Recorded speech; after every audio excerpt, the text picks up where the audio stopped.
Hello,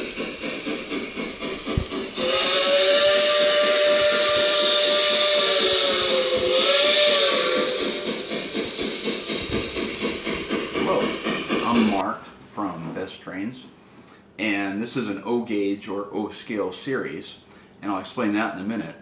So throughout this series, we're going to talk about track work, the layout, foundation for your layout, the overall organization of your layout, some businesses to give your layout a purpose. And also we'll touch on what the basic tools you need. Let's see, what else? Electronics, lighting. We're going to have a different series on all these things. So let's get started. O scale versus O gauge. O gauge, the distance between the two outer rails, which is usually about 1.25 inches. Now O scale is in reference to your scale versus real life. So a 6 foot person should be about 1.5 inches, and hopefully I can get a close up on this. So we have a man here, and measures about 1.5 inches. So a quarter to every inch, 1.5 inches, so that's 6 quarters, and that would be every quarter is a foot, so that's about 6 feet. So this guy works. He's metal. I don't remember where I got him from. Got a Bachmann horse here, and I got a Lionel horse from the horse corral. So you set those two together, you see that this does work, and this is for a full-size horse that just doesn't work. You could maybe put those two together, and that could be a newborn colt, something to that effect. Let's get out of the way. This is a Franklin Mint car. Works on this scale. It's beat up, so that would probably make its way to the junkyard on my layout. And then over here we got this guy, and he's about maybe a little over 1.5 inches. And this door back here might measure maybe 2 inches, so maybe an 8-foot door, maybe a 7-foot door. So anyway, those work. And if you're not too technical about the scale that you're in, a lot of this stuff would work, and people come by and take a look at your layout. They are going to enjoy it anyway. So let's get started on the basics of any layout. And the reason I'm talking about layouts is if you're a train collector, you've probably amassed a collection of trains, and when that happens, it happened to me, you're going to want to run them. So that's what this is all about, enjoying the hobby and building a layout to run your trains, to enjoy them that way, in addition to having them displayed on a shelf. So let's go with the whiteboard over here, some archaic technology, and we'll talk a little bit about the layout. Okay, here we are at the whiteboard. So your layout has to have something to go on. So, and this is to avoid mistakes. So you have a board, or you have your layout level right here. Don't use 2x4s. Don't use 4x4s. You want your structure underneath your layout to be strong, but yet light. So I suggest, you can find them, 2x2s for your leg supports, and then 1x3s. Hopefully you can see that. Make it bigger. 1x3s for the horizontal supports. So next, don't let a 4x8 sheet of wood, because it's commonly at like Home Depot or Lowe's or your hardware store, depending on your region that you're in. Don't let a 4x8 piece of wood dictate the shape of your layout. Basic layout mistakes. And I'm not picking on Lionel, but this is a track plan, and it's for a add-on track pack. two ovals. Let's say you get your 4x8 sheet of wood, and you put an oval, and then if you have room, an outer oval. It's the common mistake that everybody makes with their first layout. It's incredibly boring, and it's about as exciting as watching a banana ripen.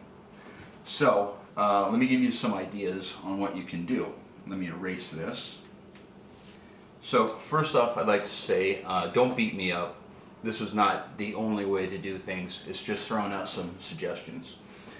So if all you have room for is a 4x8 sheet of wood, that's fine too.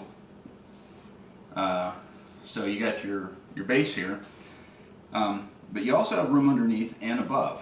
So what I would suggest is you can have your train go through a mountain and then have it go down underneath the layout, go around, and come back up.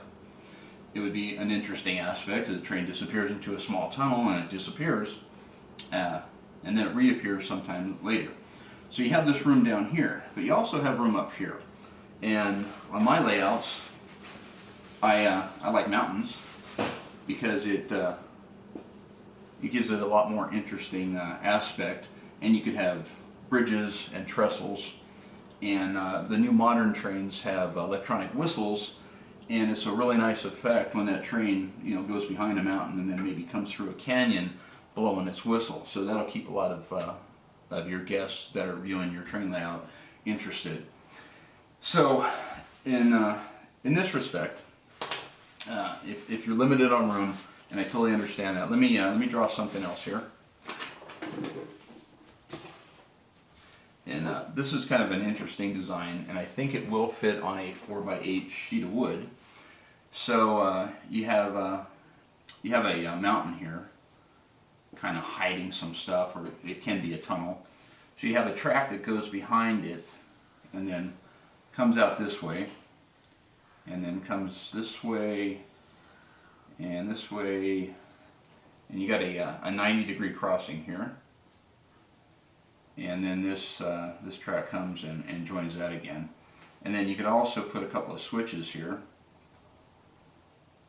Let's see here. I've made that curve a little bit. So this is a mountain, so this is all solid. So I believe that this will fit on a 4x8 sheet of wood. So you got some interesting, you got a crisscross here that the train, if it's long enough, you can almost catch the caboose with the engine. You've got a couple of switches, and the train does make one complete loop through this, and it disappears behind either a mountain or a tunnel. So enough said about 4x8 pieces of wood. And also, we might get into that a little bit later. Again, making your layout light, movable. I wouldn't suggest a 1-inch piece of plywood. It's going to add a lot of weight to your layout. And what you can do, let's see if I got room here. So let's just say you have a 4x8. You're going to have to use a jigsaw and just cut out a thick piece of wood and put your track on top of that. And then you could have supports holding that piece of wood up. And then in between, you could put screen or styrofoam to put your accessories or your buildings or structures or mountains even on top of that. And we'll get into that in another video. And we'll do some scenery work, and we'll show you how to make really, really light mountains. Okay? So let me erase this, and then I got one more thing to show you as far as a layout design.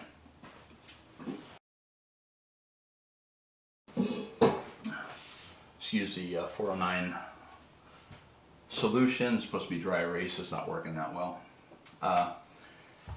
When you're building a layout, you're going to have to reach over to do scenery work or track work. So you've got about maybe 3 feet at the most that you want to extend over. So what would be really interesting is your track work. You want long stretches to really open up your locomotives.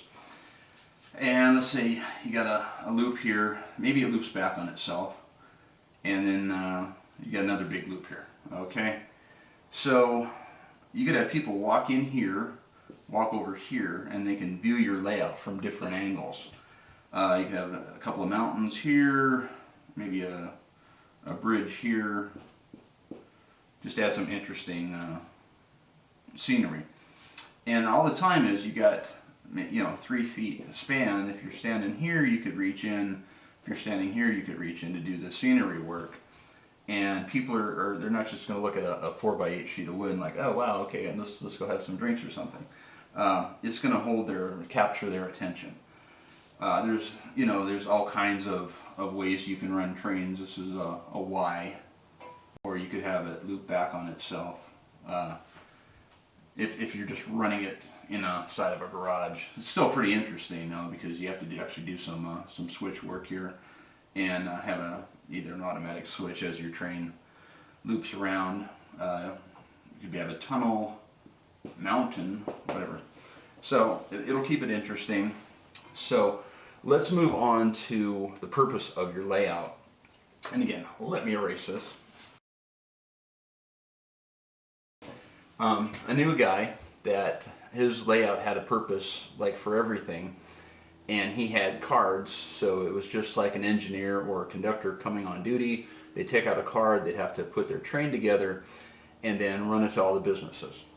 So I'm only going to touch on one purpose, one business on a layout, and this is probably pretty commonly known, but you have a coal company or a coal mine here, and the purpose of a coal mine is to get coal out of the ground and take it to somewhere it can be used. So you have the utility building, electrical.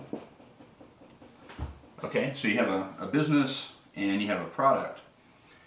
So, and you have a mountain behind it. So this is where it gets interesting.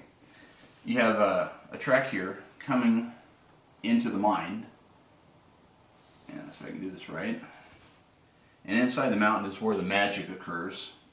You have your spur for the electrical company, and the cars running inside of that.